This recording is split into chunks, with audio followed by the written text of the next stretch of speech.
Black Panther Wakanda Forever is out, and I got to see it tonight. And despite me not being the biggest fan of the first movie, and the fact that Marvel was headed straight down the toilet lately, I have to say I was pleasantly surprised with this film. Stay tuned.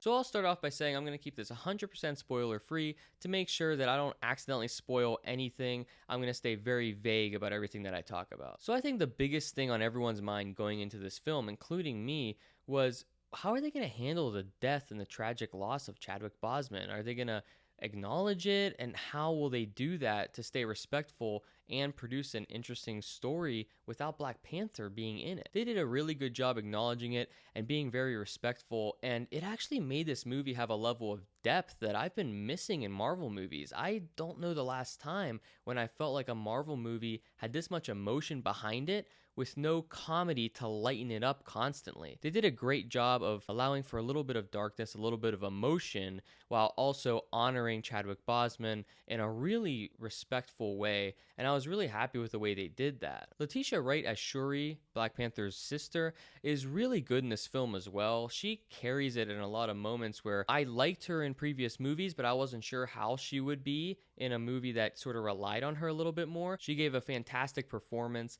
and she really sold it for me. It feels weird to say that she did a great job of selling the emotion, because I'm sure everyone in the cast was feeling these feelings for real, especially concerning the loss. So I have to say, despite it maybe not being acting, it felt very real. So it's still a great performance because it feels very real. The other side of this story is sort of this classic hero villain storyline that's underneath all this really interesting stuff. And every time they started heading that direction, which was a lot of the film, especially in the second act, I felt like it slowed the movie down for me. I got really bored into the second act, and I almost started daydreaming. I kind of caught myself later on when it started picking up again and realized, like, oh, I wasn't paying attention in certain parts of that, because it just got really bogged down by this storyline that it was trying to establish. The other side of the story of this movie basically gives the movie something to stand on its own. My only issue with it was it felt very contrived at times. Certain things don't make sense. There's a lot of plot holes.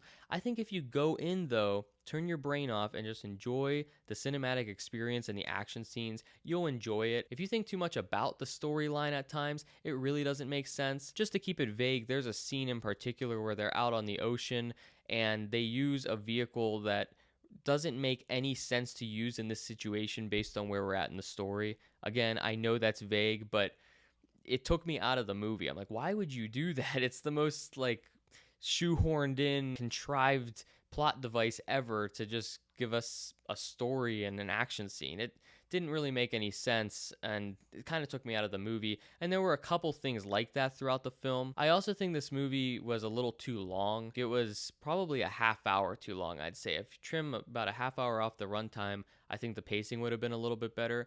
But other than that, again, I enjoyed the action sequences. It had much more emotion, and it felt like it had a soul more than other Marvel movies.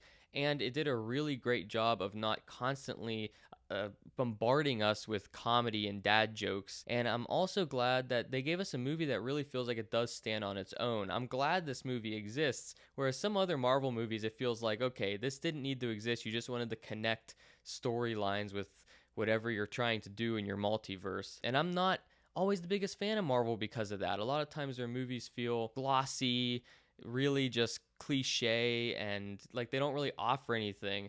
But this movie did, and I really appreciated it for that. I also have to say that this movie had really good sound design. It kind of goes without saying with Marvel, but this movie in particular stood out. At times, the sound design hit me with certain sound effects or background music playing at an interesting time. They did a really good job of that, and it was cool seeing it in the theater where you can really hear it. In terms of visuals, though, I'll be honest, I was surprised at the CGI at certain points. Being a Marvel movie, I'm used to the most amazing CGI ever, and sometimes to Marvel's detriment, in my opinion. But this film, at times, I was actually surprised at the CGI. At times, I think it looked worse than Marvel movies we got, I don't know, 4 or 5 years ago. Only at really specific moments, though. All the scenes in the trailer, for instance, and most of the scenes throughout the film look great. It's just these small moments that I kept picking out, and I was really surprised they were in a Marvel film. I don't know what was up with that. I don't think most people are going to care, but it was just something I noticed. Also, I promise I'm not giving anything away about the end credit scene, but I will say the end credit scene is great. Definitely stay for that. It is perfect. I love the way they did it. I don't know how else to say that without spoiling anything. Just stay for it. I really, really like the end credit scene. So overall, guys, I did like Black Panther Wakanda Forever. It feels like Marvel might be hitting their stride with the new phase that they're in, that they've kind of been struggling with so far, I felt like. And it feels like a return to form for them. So I'm excited for what's to come. I hope we get more movies like this. They did a great job with this one, and I really did enjoy watching it. Highly recommend it. Look forward to more James Cameron reviews coming up. I'm going to continue doing that, maybe review some new movies in between. I figured I had to review this one because I did really enjoy it as well. So thank you guys for watching. Let me know what you thought of Black Panther if you saw it yet or if you're excited to see it. Anyway, see ya.